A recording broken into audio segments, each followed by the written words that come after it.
Good morning, good afternoon, good evening, depending on where you are in the world. We'll be getting started in about 30 seconds.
Hello, everyone.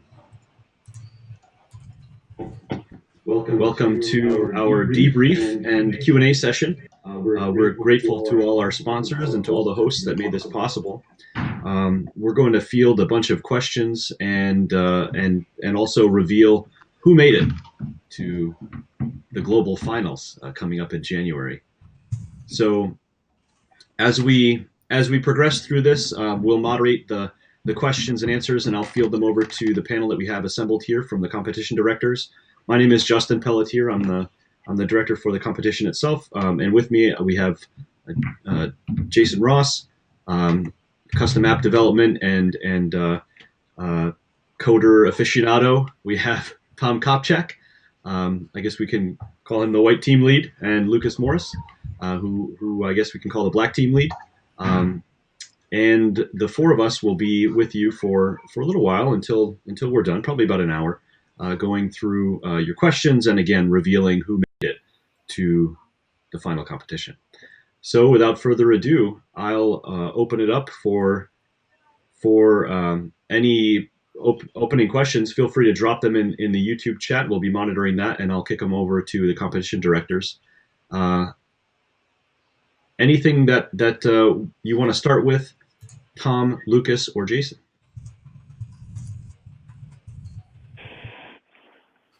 Nope. Welcome, everybody. Glad to be here. Excited to go.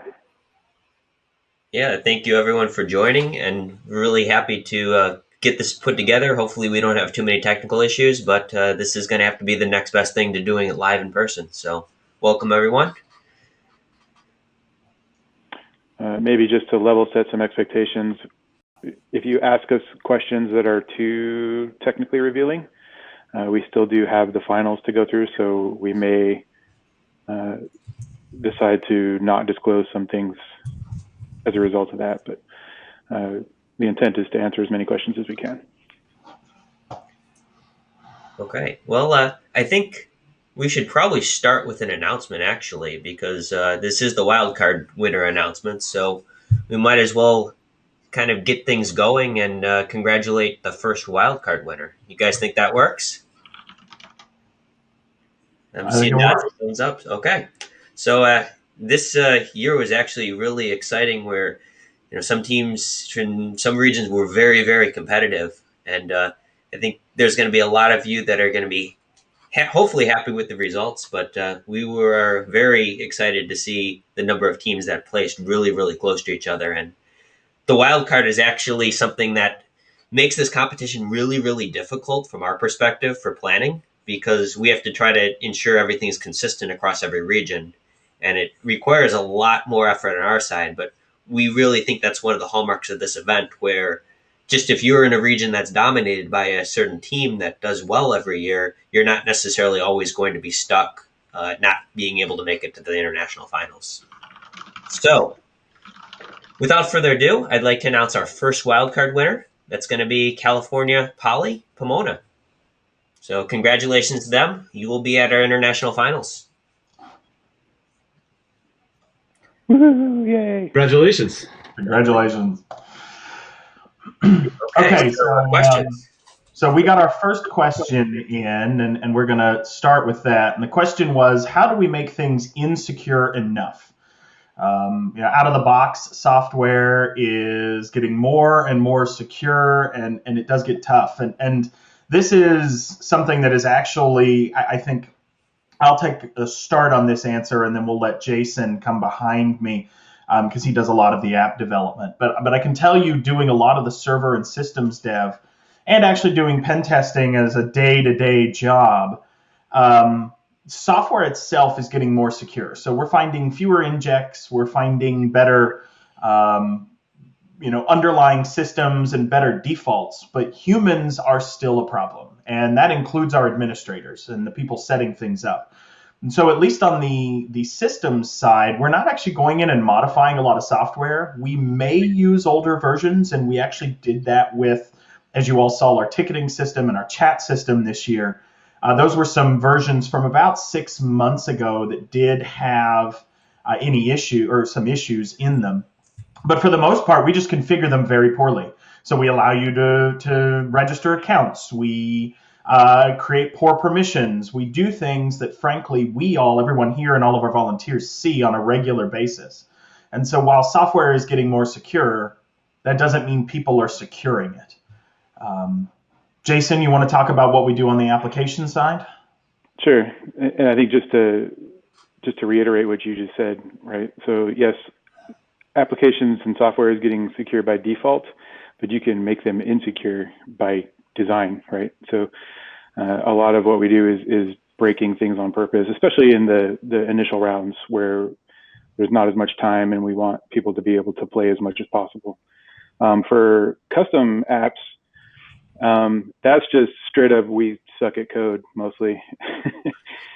So we always go through and we build in specific vulnerabilities, so SQL injection and things, right? We always include those types of things, but invariably every time we do this, when we go through and start grading the technical findings, we're like, I didn't know I did that, whoops. So we add findings to that as well, and that's just the human error factor that any application development has. So, and that's part of what keeps it fun for me. Yeah, so Jason, you're not trying to write the most perfect code you've ever done in your life. No, definitely not. In fact, one thing I would add to that is we tell our volunteers, just do what you've seen, right? A lot of our volunteers work in security or are developers, and we actually tell people, don't engineer things to be insecure, just do it insecurely. And I know that's a nuance, but everything that we put in the competition are things I have seen personally at different organizations. And I know all of our other volunteers have as well. And that nuance is the difference between a CTF, which this is not in our minds, and a realistic company, which is what our goal is when we design these, right? We're not building CTFs challenges that people can just go break things. Our goal is to make this a realistic environment.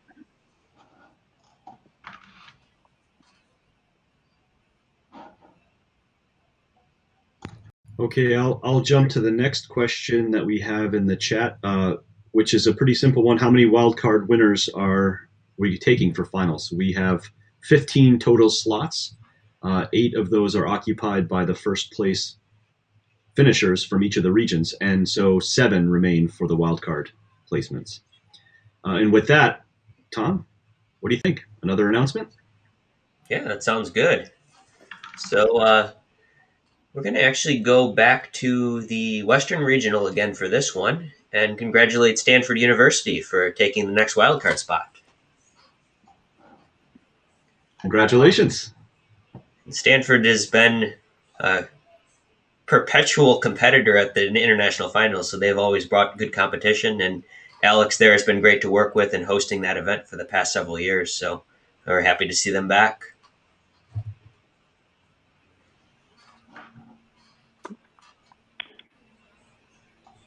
So I think the next question, are we ready to move on to the next question, I guess? Yeah. Okay. Yeah, go ahead. The next question that I see is that during the final presentations for New England region and other regions too, I would say, we saw that a few teams had the PLCs crash and the NGPU dam went down. Were the PLCs meant to be interacted with via a Modbus client? And the answer to that is yes, they were meant to be interacted with. The caveat to that is we are a critical infrastructure provider, right? So we need to know if our infrastructure is secure, but we don't want you to flood the village by breaking it. And walking that fine line is really something that, as a security professional, you need to know where that line is and when to cross it and when not to cross it and how to put in safeguards. And so one of the things that we're trying to do this year is hammer that home, that this is, you need to tread carefully, you need to know when you should tread carefully, and the things you do have a very real world impact at times that you need to be aware of as a security practitioner.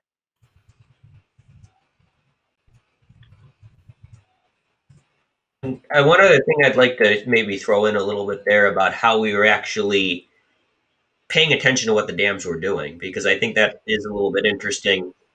Because what we actually ended up doing was when we talked to you about a dam issue, most of the time, if you were getting a phone call from Forrest, for example, playing the role of Gaylord, that was based on actual data that we were pulling out of the environment.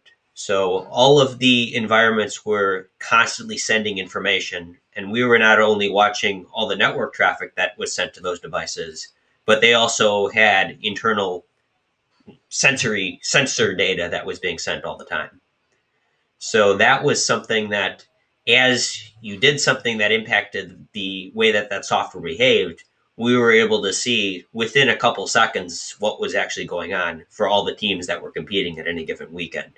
So it's actually pretty cool. We had just a Zoom session open where we were watching live dashboards out of Splunk and seeing all that data coming in, and we could see, your water level in basically real time for all of those environments. And it was really kind of fun for us to be able to watch everything that was going on, kind of like we were monitoring a real production environment for an environment that might have something like this. Obviously, there's some challenges and changes we have to make in order to have this function in the scope of a competition. It's not exactly like what you would see, like when we toured Eden earlier this year for watching what they used to monitor the power grid, but we tried the best to actually replicate some of that. And that's actually probably a cool story that might be worth for all of us talking a little bit about the tour Eden gave us and the information that we got to see as a result of doing that. I know for me, we recently had a power outage a couple weeks ago, and just kind of thinking about the stuff that we learned about how those different components, the electric grid, work together and what it actually involves if the power is out. That was really fascinating for me, and to be able to understand how that all works together. I don't know, Justin, Lucas, Jason, any thoughts on that you want to share? I think just to say that was super useful to me, because I've done testing in some SCADA environments, and I've even done some testing on, like for example, of nuclear power plant components. So I had some experience based on those, but I've never, I have no idea what three-phase electricity stuff was until this year. So I had a huge learning curve this year, and I think all of the app team did, really trying to understand quickly and deploy a realistic environment for this. So going to Eden definitely helped out with that. Yeah, I was going to add, I think that I had no idea what a recloser Lucas, you're was. muted. Ooh.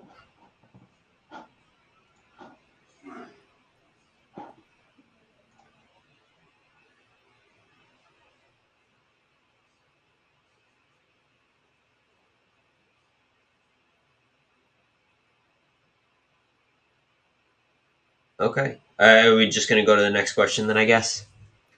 Okay. Yeah, why don't we? Okay. And Lucas can circle back when he unmutes. You can tell this is the absolute first time we've ever done something like this. So technical. Yeah. So I'll queue up the next question. So Before we go on, from the chat, how often do we encounter organizations writing their own code in pen testing engagements? Is it usually more or less secure than the kind of code we'd encounter in CPTC? So Tom, why don't you get us started? We can do a round. Sure. So pretty much every company is going to have custom applications for whatever business that they have. It's very, very common.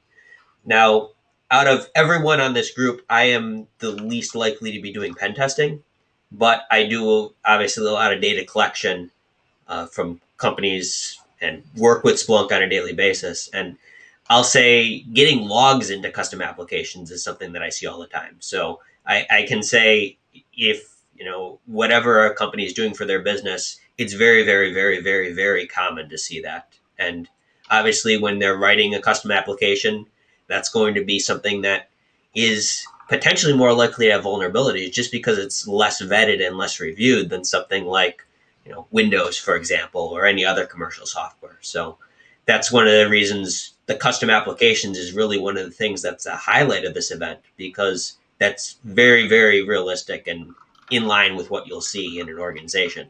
And a lot of times those applications are the things that have the highest value to the business itself.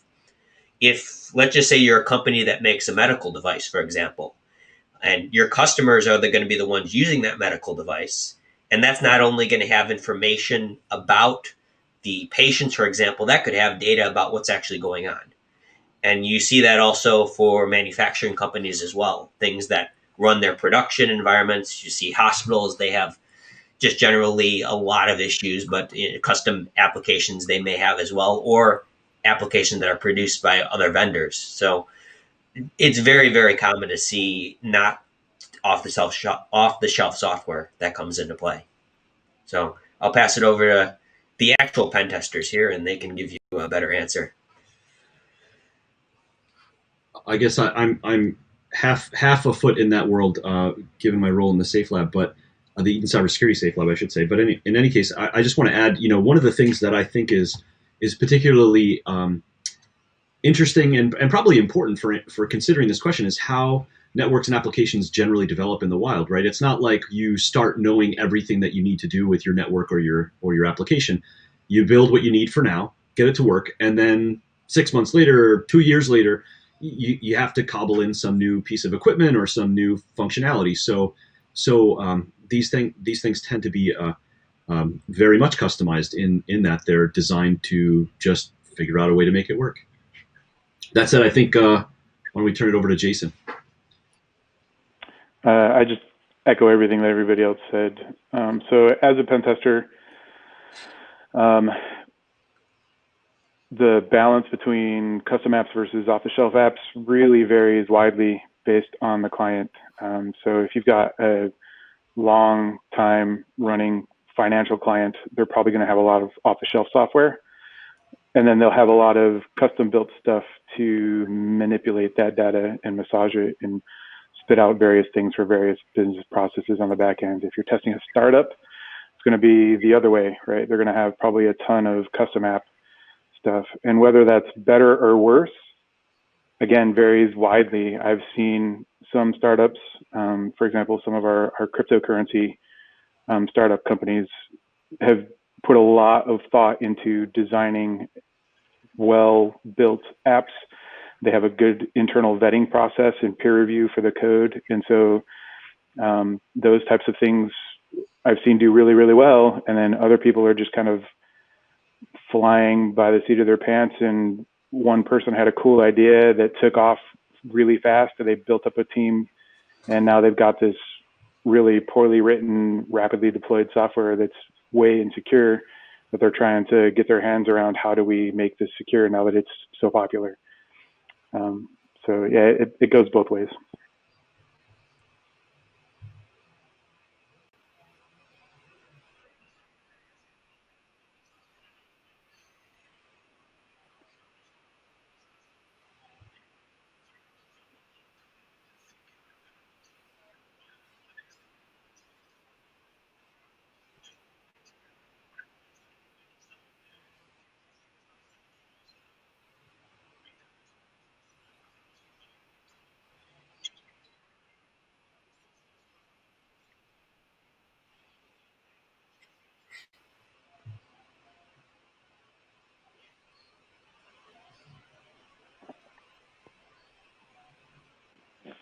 we may. It looks like we may have some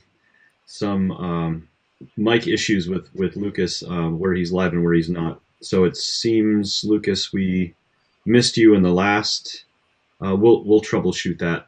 We could hear him on the green room in the back end, but I guess not on the published version. So we'll figure it out, guys and gals. So I've got a question that I'll jump in with right now, specific to scheduling. I saw a question a couple of minutes ago in the chat. Let me just scroll back to it, and I can. We've got the Nationals after a winter break. This is the first time we've done that. A question about whether we'll consider to do that in the future to give more leeway in terms of finals. I think that's going to be a consideration. I'm reluctant to publish the schedule for the coming competition season yet. One of the important reasons that we decided to try this schedule out for this year is specific to the increased number of international regions with visa procurement timelines. It is a challenge, as we discovered last year. So getting folks the ability to travel to the global finals in Rochester just takes time to get the visas processed. And of course, this year is different and weird because of COVID, but we expect that timeline is probably going to be still a concern for next year. Though it is nice to know that they did give some more leeway for finals and maybe created some comforts there. So certainly appreciate that feedback, and we'll consider it for the coming season. All right, I guess probably folks want to hear another announcement, we had a few questions come in too. I don't want to get too backlogged. What do you guys think? Yeah, before we go, just checking. I should be able to be heard. Yes. We hear you here, Lucas. So that's good. Okay. It looks like we've got a. Yes, there we go. Okay, good. Got it fixed. All right, Tom, you want to do the next announcement? Yeah, sounds reasonable. So for this one, it'll be our third one. We're going to jump over to the other side of the country. So I know we had a little bit of the West Coast there, but this next one is going to be coming from the New England Regional. So congratulations to Penn State. You're the third wildcard winner, and we'll see you in Rochester. Congrats. Congratulations. So I think I saw a couple other questions come in. Yep. We're missing Dan, who is the right person to answer the OSINT question. But the question is OSINT going to continue to be developed for finals? And I believe that is true. Tom or Lucas, do you have information on that? Yeah, Dan and I met this week, and we're talking about various plans and all of that. And obviously, we don't want to go into too much detail, but just like any engagement, you would expect there to be an evolution of the information that you find via OSINT when you're working with a client. So the same thing would be in play for the international finals as well. Okay. So there was a question just a little while back. Are there attack pathways built into the design, or do we set things up and see what happens? The truth is, this is a little bit of both.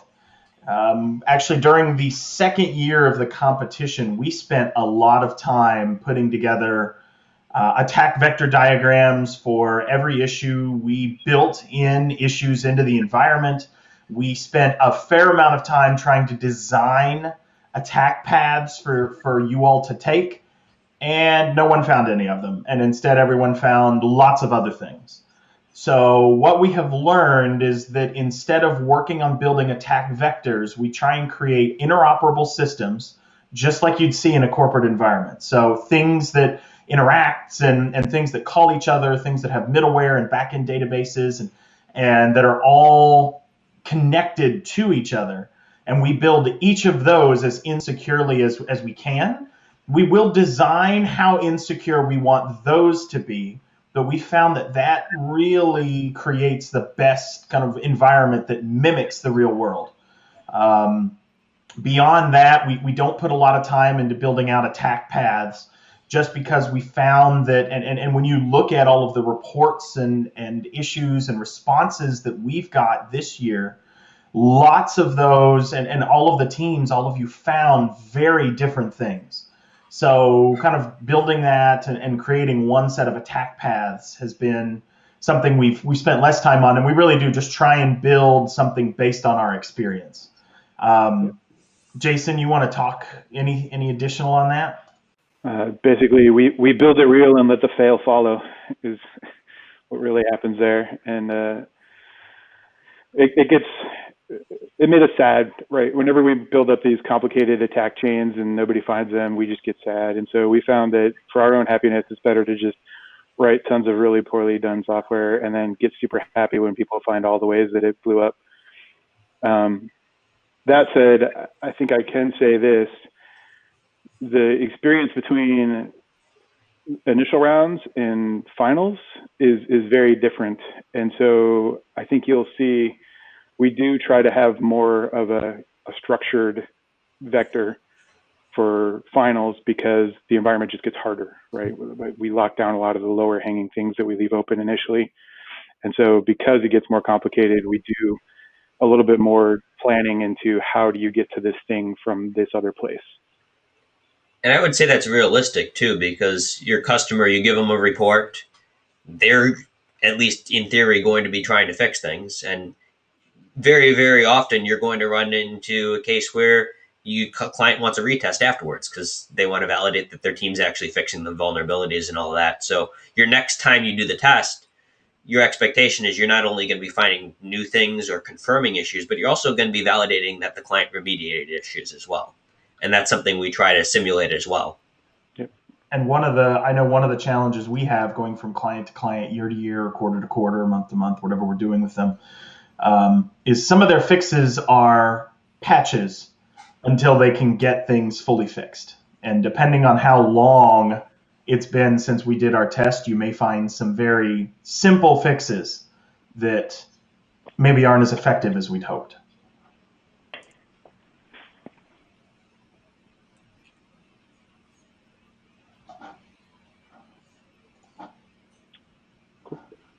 Okay, I think the next question is from Glenn. How often in real environments do we see widespread sharing of admin passwords like we saw in the competition? Tom, you want to take that one? Sure.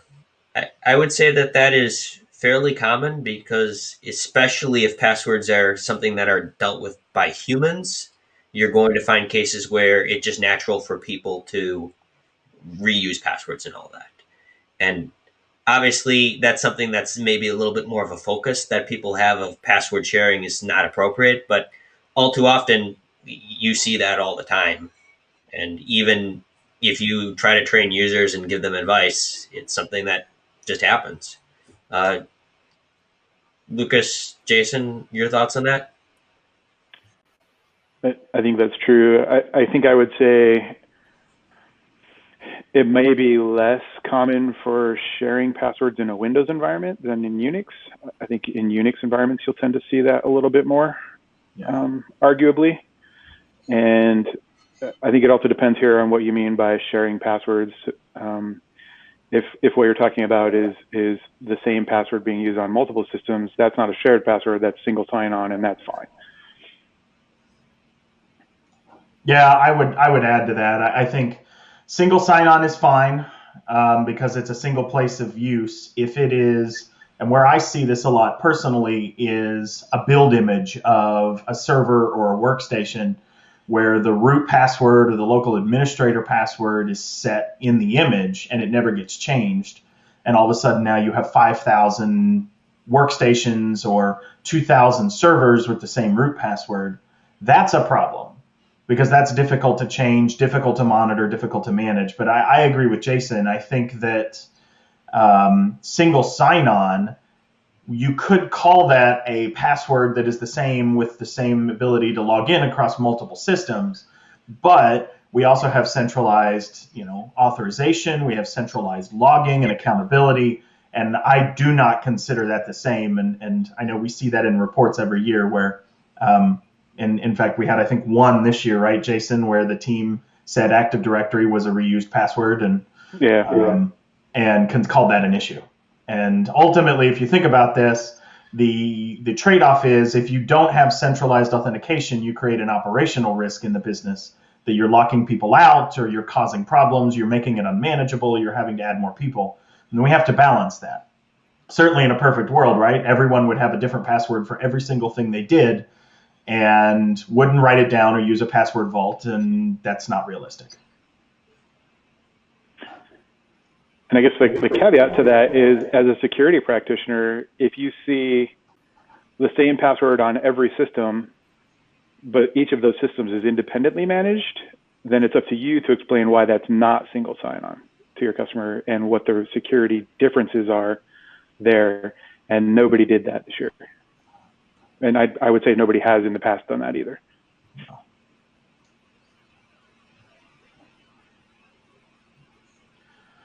Okay, Tom, you want to another?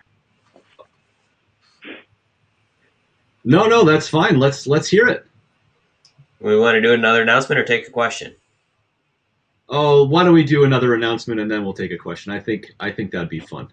Okay, that works for me. So for this one, we're going to jump over back to the West Coast, and that region was very, very strong this year, and the finishers are really close. So we'd like to give the fourth wildcard spot to Cal State Fullerton. Congratulations! Congrats. And just to clarify, I quickly before we move on to the next question, these aren't sorted by region. They're just we're letting folks know where the team originated from, but the announcements are randomized for our release of them, though they are they do represent the cumulative score from those that finished strongest in the entire globe. Again, randomized, so it's not necessarily the first one you announce is the best or anything like that. Just so you know. Okay, so next question. Any future plans to make the infra more dynamic with simulated users? Not having authentication sequences in play and users logged in takes away a modest but important attack surface. This is a great point, Alex. As usual, we get great questions from Alex. I think Lucas, why don't you get us started, and I can maybe do a teaser to some developments we've got.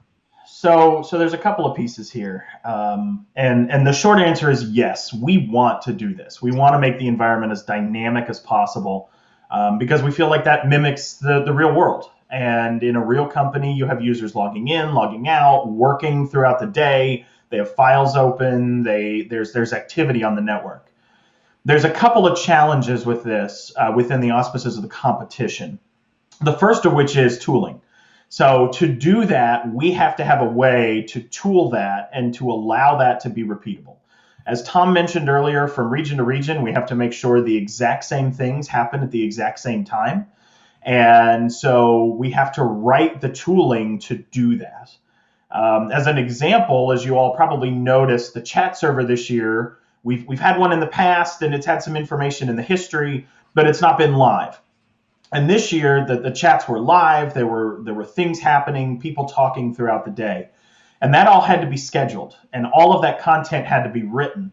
But we also then had to actually write a bot that connected out to those systems across all the teams to send the data, but also pull a schedule so that it sent it each weekend at the right time in the right time zone at the same time, so that everyone had that and we had to test it and put all that together.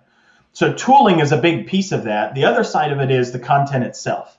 So there are, in addition to all of the OSINT and all of the documentation and all of the emails and other things that got written this year that we've done in the past, we now also had to write that chat server, and we had to have a group of people get together and put all of that content together. And so that's the second challenge here, is actually getting all of that. As we make the environment deeper, as we add more content, as we add more systems, as we add more components to it, we also had to have the ability, we have to have people write that and put that together. And this year we've had more volunteers than we've had any other year. And I think that allowed us to go a lot deeper on the systems that we had. And some of you found those things, some of you didn't, for the content and some of the pillaging that we did in that environment. But a lot of that was there. One of the other things that it is kind of cool, I did actually write the chatbot with a couple of our other volunteers and with Jason. And one of the things that we did also is we could see when people were interacting. And just a general lesson that I'm going to share is when you're interacting with a client, make sure you're not impacting the rest of the business. This was a lesson I learned very early on in my career of if you send an email out to everybody or you broadcast out to a large chat room, people may not know about the test, and it either may freak people out, it may make people aware of it that should not have been. And that may cause issues for your client contact. So for those of you that interacted with Gaylord or Tiny or others through the chat, that was a member of our team live through that same bot interacting with you. But that was on an individual basis, and the vast majority of the content was automated. So Alex, to your question, I think we want to do this. We've actually spent a lot of time this year rewriting a lot of the core infrastructure tooling. We actually still have a lot of that ongoing in preparation for finals and for next year, and for some things Justin will talk about here in just a minute. But our hope is that that's going to enable us to do a lot more of this in the future. We won't have this ready for this year, but I think in the future we'd love to see more network traffic. We'd love to see authentication events, even potentially longer term users interacting with systems and applications. But that's going to take time. So that's really where the infra team is spending a lot of their development time in the off season right now is adding to that. Justin?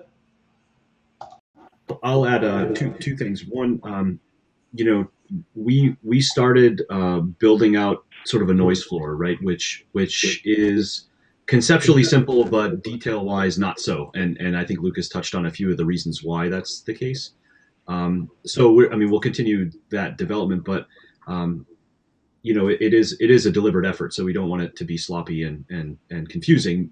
We want it to be useful and interesting, right?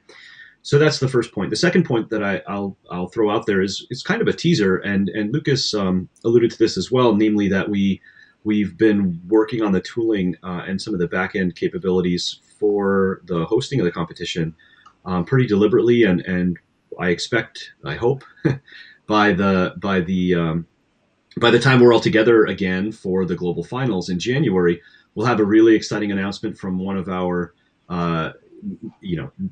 main sponsors committing some really exciting resources that allow this to be kind of an ongoing tool for the community to host competitions and to develop their own based on the work that we've started here in CPTC. So really a cool to be revealed, but I couldn't let the opportunity pass without throwing out a little teaser. All right, I think there was another question that I'll just jump right into, and then maybe it'll be time for another announcement. But the concerns, problems, challenges, anything cool that jumped out from the taking the regions international, and yeah, that's been a really exciting part of the competition for me personally. I got to travel to Dubai last year, had a great time with the folks there. Even got to do a zip line over Dubai, which was fantastic. Nice little side trek through the city, and great hospitality and so on.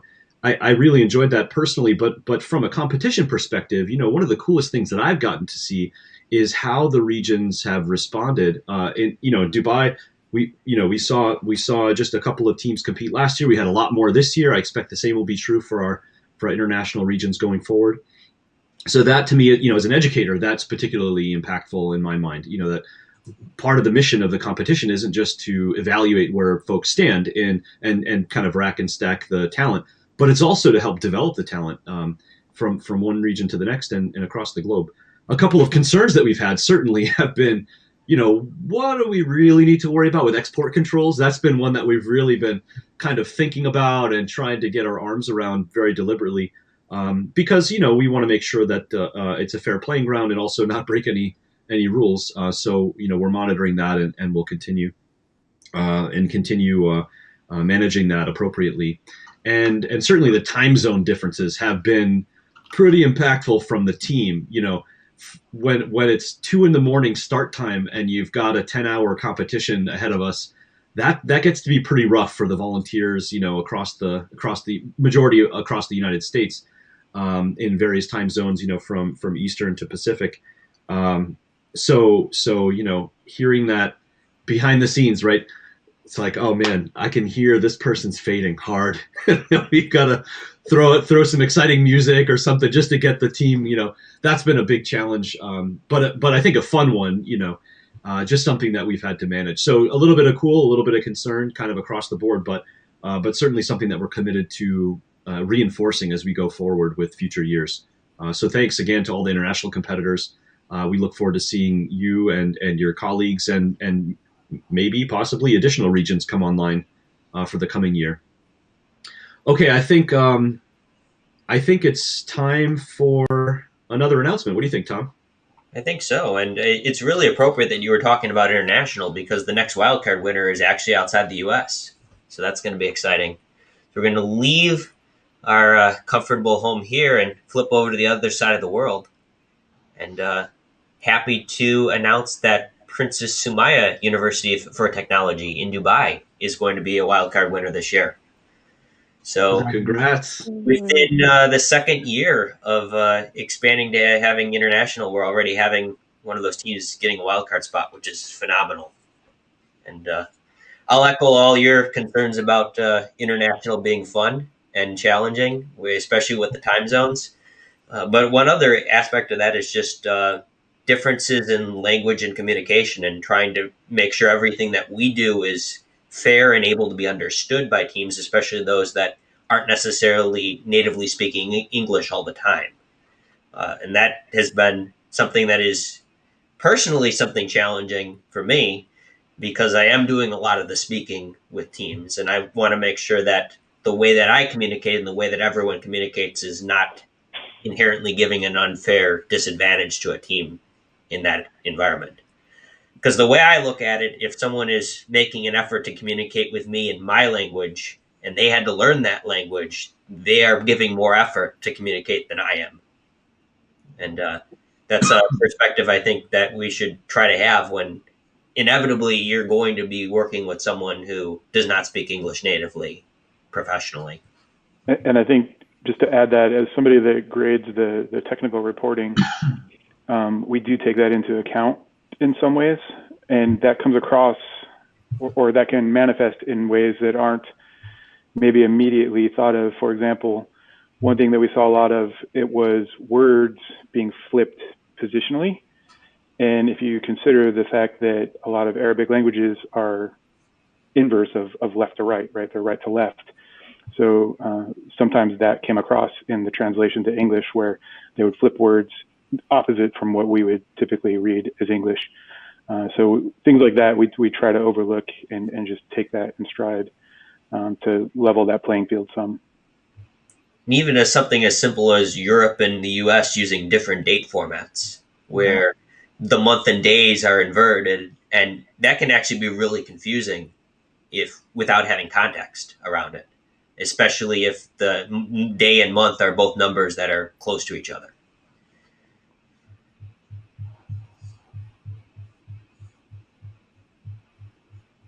So, Tom, you want to talk about phishing? Sure. There was a comment in there about making a phishing site and no one doing anything with it. And part of the reason for that is scope for this environment. And the RFP that we send out for this competition and engagement, and I know Lucas and I are very much against calling this a competition in the scope of you actually doing the pen test, but competition is in the name of the event, and we understand that there's winners and all that sort of thing. But when you get a RFP document from a client, that is what defines what the client is looking for and what they are basically paying for. So our thought there, we don't just put that together because we're bored and like making Word documents. We have way better things to do than do that. But that really effectively defines what we're looking for. And if we were looking for phishing or social engineering or something like that, that would be explicitly written in the RFP. And if something like that's not in there, there's two things you can do. You can either say, okay, this isn't something we asked for, it's not in scope, or ask your client for clarification. Asking your client for clarification is always the right thing to do if you're not sure about something, because the customer may have a different understanding of something that you think is clear too. And I try to do that all the time when I run into cases where I feel like there's a misunderstanding between what the client expectation is and what my expectations are. And Lucas, I know you have professional experience dealing with that as well. So what are your thoughts there? Yeah, I mean, I think it's something that we get some interesting stories out of this every year at the competition, and certainly professionally, we also always have some interesting stories that have come up or we hear about other firms. But in general, the scope is your definition, and moving out of it, whether it's to hosts that are outside the scope, or testing such as social engineering that's out of scope, or scanning that's out of scope, can be a pretty serious problem. And thankfully, I've never dealt with this professionally, but I've heard of firms, and if you dig through the news deep enough, you'll find a few where they do something that they didn't talk to the client about. And someone ends up losing a job at the client or at the firm, as in worst cases, or you end up hurting your relationship with the client. And I think in general, that's why at work we make sure at Crow that the scope defines everything we're doing. And if we have even a mild concern about it, we just make a phone call. I've never had a client get frustrated and get upset by saying, "How dare you confirm you're doing what you said you're doing with me?" Now, we're also not doing it the same 30 times, but if we're concerned about it, we're always going to ask. We have lots of times where we will look at something and we'll think, "Hey, we actually think some social engineering might be really good here." And it's a simple matter of calling the client, asking them about it, and then going and doing it. But the important part is that we are talking with them first and we're confirming, because I actually have a client that I work with every year, and they're a fairly large organization. And one of the problems they have is their network's just too large to do a full test within their budget every year. And so we have a set of subnets that we rotate through on a 5-year basis, and we're about to restart that. And the reason we've continued to keep the work at the organization is because in the past, their pen testers would just ignore that. They'd see a system out of scope in another department.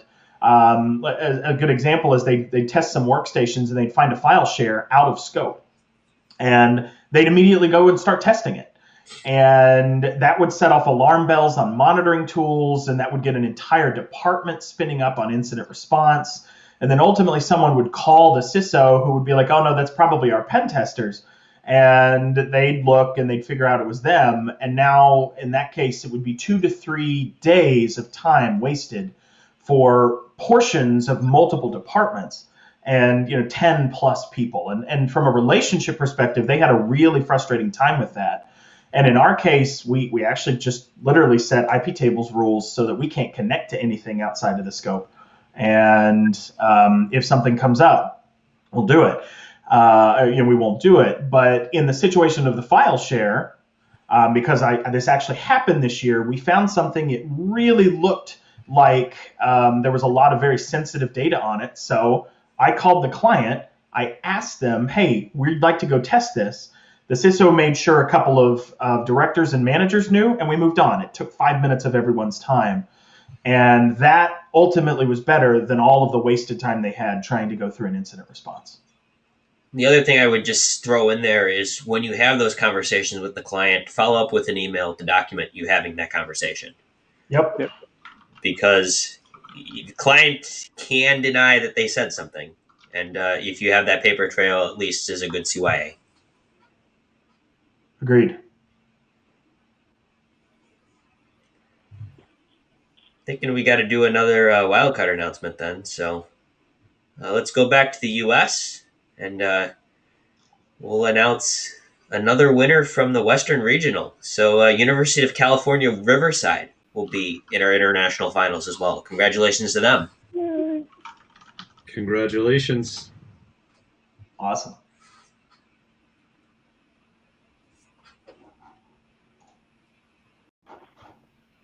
Strong showing from the Western Regional this year, it seems. But we still have another announcement to go, and I think before we do that, I think we have one more question that we'll have time for, and that's specifically looking at advice to a team coming back next year, how to improve. So one thing that I'll throw out just to get us started is to review the reports from the finals. We posted those from last year, and we'll do the same for this year, I expect. And feel free to make use of the logs. We publish those, the Splunk logs and so on, so you can actually go in and spend some time studying what folks did and trying to understand that. So I think that there's some great learning resources just specific to the competition peculiarities themselves. So that's one point that I'll throw out there.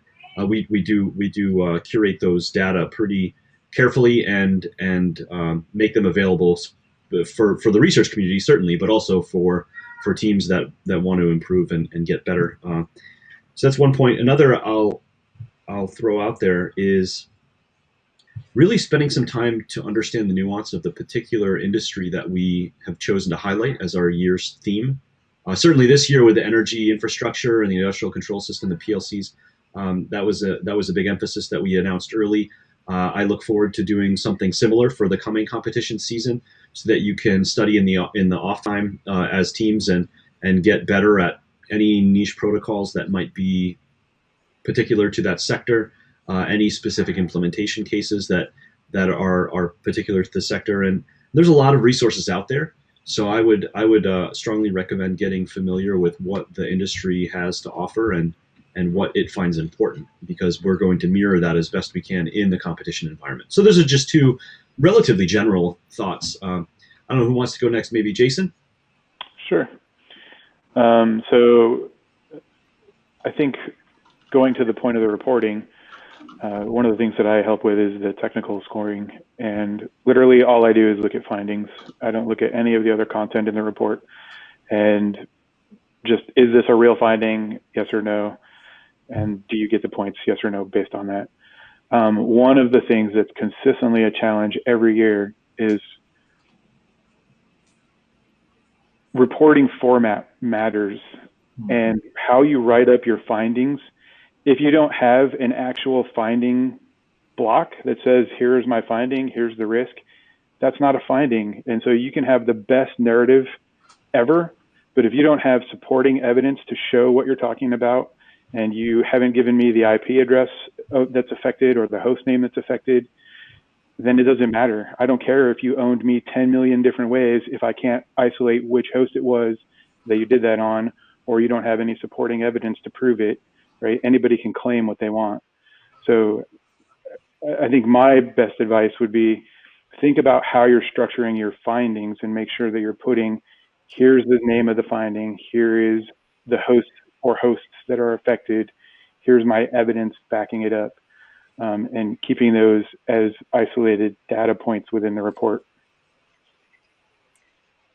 Yeah, Jason, I like that point, and I'll have to say I'm not doing the finding grading like you are, but I'm doing the overall report grading.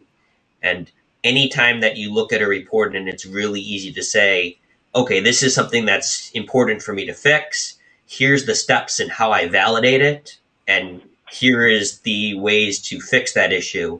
And it's not jumbled together. It's a way I can look at the page and clearly say, this is a finding, these are the things I need to care about, and digest that information while flipping through a report. Those are the ones that I like the best from a scoring perspective. Now, not everyone's going to necessarily agree with that, because we all have different perspectives, but to have that information readily available and easy to find is something that I find makes a report stand out as a lot better than others. The other thing I would say is executive summaries are something that are really important, and sometimes those get overlooked. And a lot of times in the executive summaries, we'll see it say like dialogue of what we did, and they'll be like, on this so and so this date, we did a test of this company scanning these subnets and did that, whatever. But a lot of times that information needs to be less, those details, and more like, we performed a pen test of the power and water environment for NGPU. We found so many critical issues that would result in the dam blowing up and all of your customers dying. That's a much better executive summary, obviously with some different language, because that is something that captures those key points to why the executive needs to care, as opposed to a really long list of, according to NERC SIP and this IP address is vulnerable to this sort of thing. Like the executive is just going to not read after that point.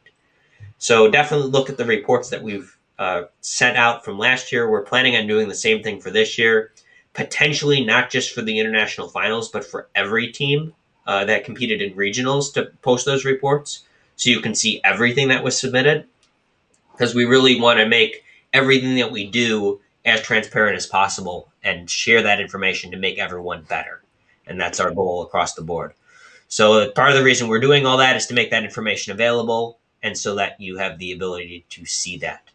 So that's something that we're going to do. Additionally, there are a number of presentations that we've done about this event.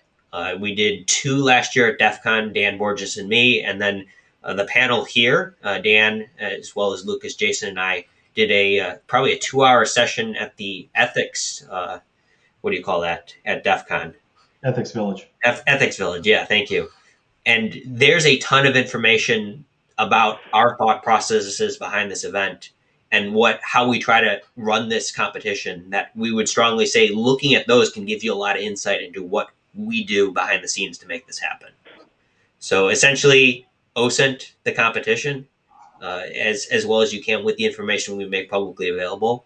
And outside of the timeline of when we're building the event to when international finals happens, we're more than willing to share a ton of information about how we build this event and what we try to do, because our goal is education and we want everyone to come out of this better than they came in. Yeah. So my general thoughts, I really want to echo what Tom just said, which is there's a lot that we want to give that we're not yet, because we still have the finals here in a month.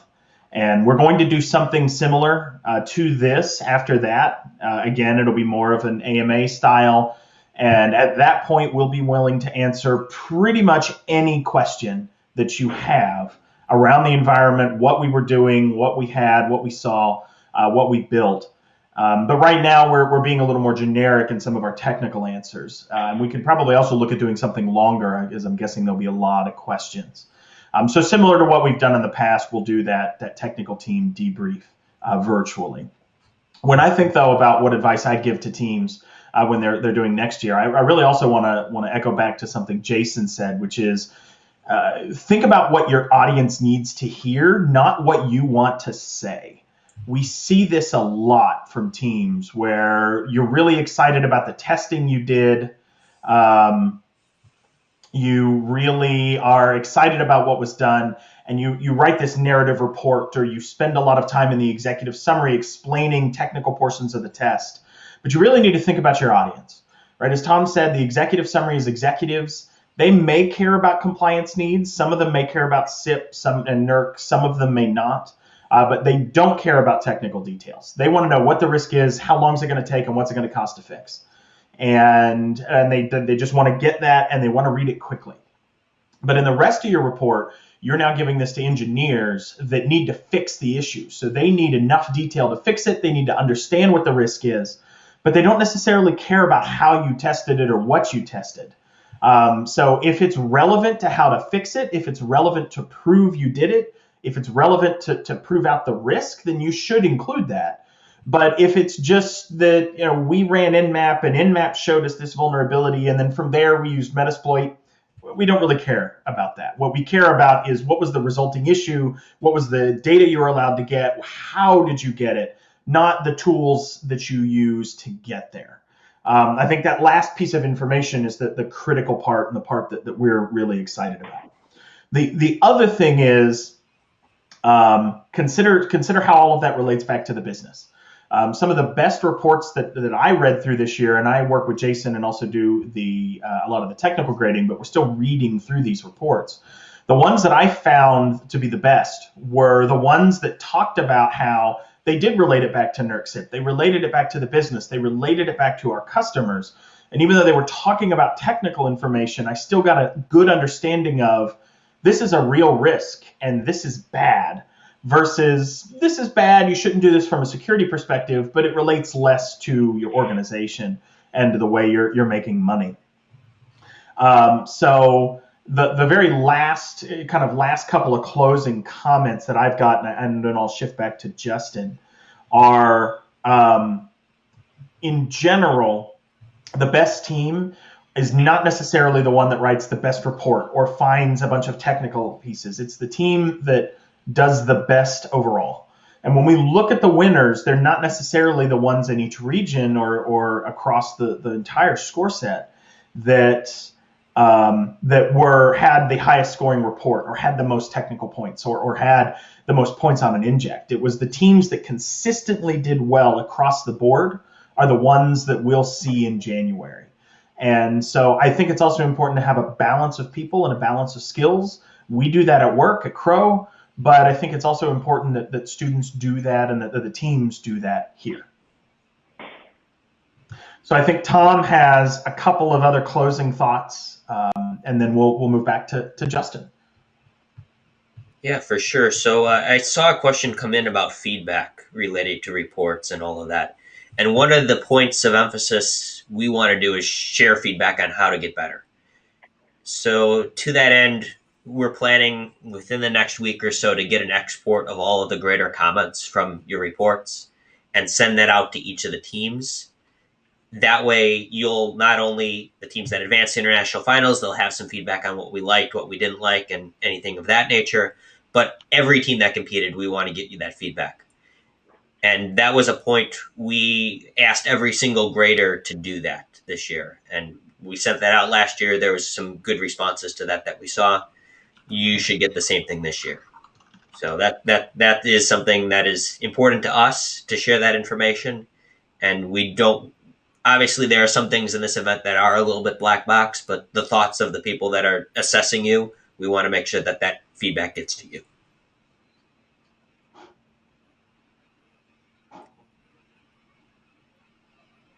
Okay, additionally, there was a question about theming for next year. Right now, we don't have that locked in, and we're still working on it.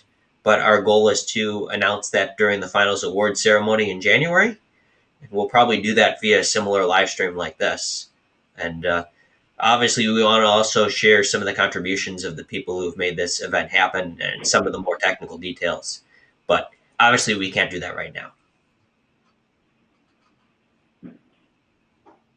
And with that, we have one more wildcard announcement.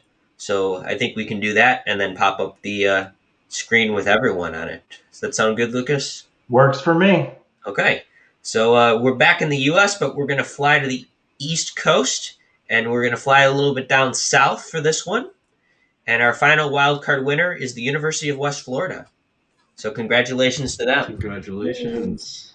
Congratulations. I think one thing also worth mentioning is just the challenge of doing the wild card for this event and what that actually means. So all of these 7 teams are ones that they didn't place first in their region, but their scores ranked high enough to be teams that would finish in the top, 1 to 7 places if the 8 teams that won the regions were removed from that list. So essentially, we take all of the scores, they become a numeric value, we remove the regional winners, and then the top 7 teams that are left across the world are the ones that get ranked for this position.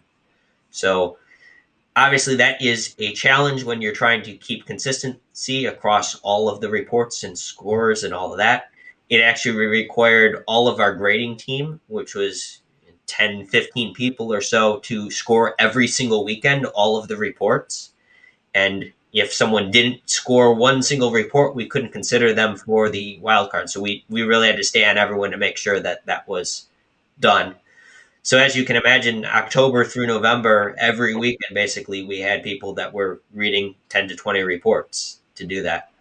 And it was definitely a bit of a challenge, but it's something that we've, as a group, have made something. This is really important to making this event happen and providing that opportunity for other teams to make it. Because as you saw, I made a joke when we were kind of looking at scores at one point that half of the Western Regional would end up at the international finals. And basically that's where we're at right now for that. And I think that's awesome to see that level of competition from one region and really rewarding those teams that are in a region that it has a lot of capability and competence and just overall performs well to reward them to make that to the final competition. And we're really looking forward to what comes of this.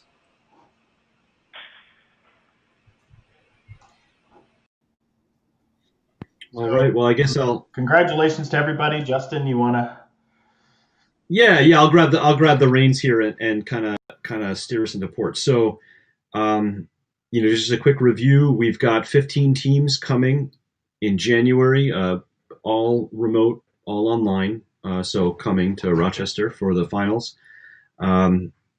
Special thanks to all the volunteers that made this happen, and the kind of the unsung heroes of this whole competition are the coaches that donate who knows how many hours training the students and getting them enabled to do this. So just a quick special thank you to all the coaches, and certainly the volunteers, Tom, Lucas, Dan, Jason, Brock. There's just a ton of folks. Meredith, I can't even name them all now. We'll do a more formal. Yeah, Forrest, Stewart. It was.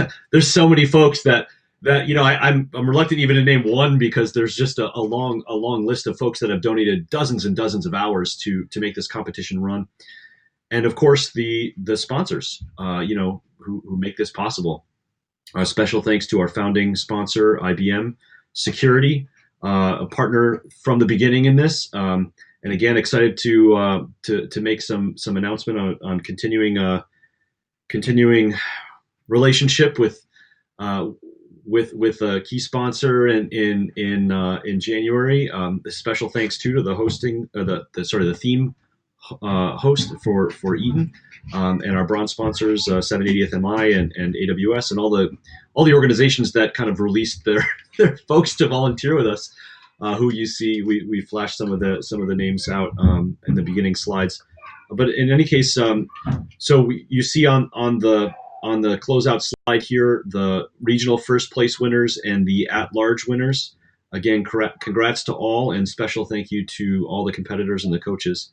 With that, I think we'll close out for now, and we look forward to seeing you in January. Thanks much, everyone.